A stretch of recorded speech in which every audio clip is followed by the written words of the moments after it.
कार्तिक मास की देव प्रबोधिनी एकादशी को भगवान शालिग्राम और तुलसी के विवाह की परंपरा है। लेकिन कौन है शालिग्राम, या क्यों हुआ था तुलसी का विष्णु जी से विवाह, और क्यों सदियों बाद आज भी यह परंपरा चली आ रही है। कथा मिलती है कि पुरातन काल में एक राक्षस था जिसका नाम जलंधर था। वह बहुत ही शक्तिशाली था। उसे हरा पाना किसी के लिए भी संभव नहीं था। हालांकि उसकी शक्ति का कारण वह स्वयं नहीं था, बल्कि उसकी पत्नी वृंदा का पतिव्रता होना था।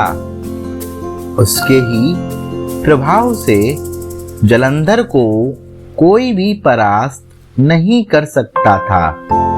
धीरे धीरे उसके उपद्रवों से देवतागण परेशान होने लगे, तो वह अपनी परेशानी लेकर भगवान विष्णु जी के पास पहुंचे।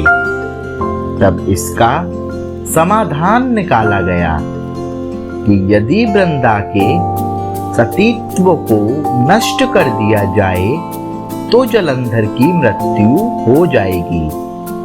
तब श्री विष्णु ने जलंधर का रूप बनाकर छल से वृंदा का स्पर्श किया, तो उस समय जलंधर, जो कि देवताओं से युद्ध कर रहा था, वह मृत्यु को प्राप्त हो गया।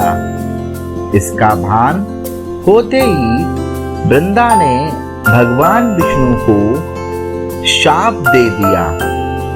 कथा के अनुसार जब वृंदा का सतीत्व भंग हुआ था, तो उसी समय जलंधर का सर उसके आंगन में आ गिरा पड़ा। अपने पति का सिर को देखते ही वृंदा अवाक रह गई। उसी क्षण उन्होंने यह जानने का प्रयास किया कि जो उनके साथ था वह कौन था। सामने देखा तो साक्षात श्री हरि विष्णु दिखाई पड़े। इसके बाद वृंदा ने विष्णु जी को शाप दिया। उन्होंने कहा कि जिस तरह आपने छल किया और मुझे पति वियोग का कष्ट दिया, ठीक उसी प्रकार आपकी भी पत्नी का छल पूर्वक हरण होगा। आपको भी पत्नी विरह का दुख सहन करना पड़ेगा। इसके बाद वृंदा ने कहा कि आपने मेरा सतीत्व भंग किया है, इसीलिए आप पत्थर के हो जाएंगे। वही पत्थर शालिग्राम कहलाया। कहा जाता है कि वृंदा के इसी श्राप के चलते श्री विष्णु ने अयोध्या में दशरथ पुत्र श्री राम के रूप में जन्म लिया, और बाद में उन्हें सीता जी वियोग का भी कष्ट सहना पड़ा। कथा मिलती है कि जिस स्थान पर वृंदा सती हुई, उसी जगह पर तुलसी का पौधा उत्पन्न हुआ। क्योंकि उसी स्थान पर वृंदा सती हुई थी, तो इसीलिए तुलसी का एक नाम वृंदा भी हुआ। कहते हैं कि जब वृंदा ने श्री विष्णु को शाप दिया, तो उसी समय उन्होंने भी वृंदा से कहा कि वह उनके सतीत्व का आदर करते हैं, लेकिन वह तुलसी के रूप में सदा सर्वदा उनके साथ रहेंगी।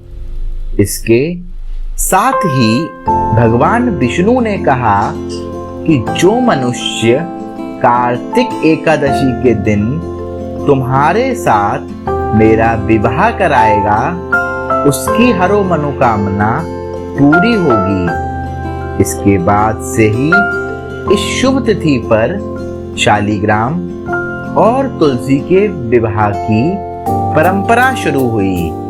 यही नहीं, श्री हरि की पूजा में भी तुलसी को विशेष स्थान प्राप्त है। बिना तुलसी दल के विष्णु जी की पूजा पूर्ण नहीं होती है।